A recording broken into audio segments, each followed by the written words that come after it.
À la limite, on peut imaginer qu'une amulette puisse passer entre les mailles, mais pas un sarcophage de 2 mètres de haut.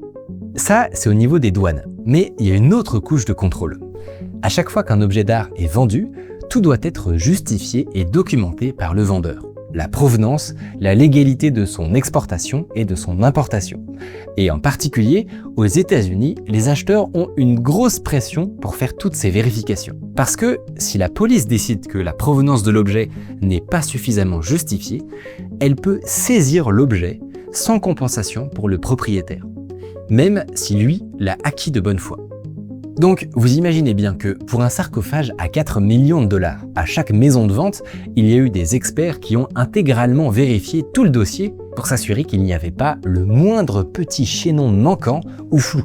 Le Met, bien sûr, a aussi mis le paquet de son côté, au point que l'acquisition de cette pièce leur a pris 2 ans.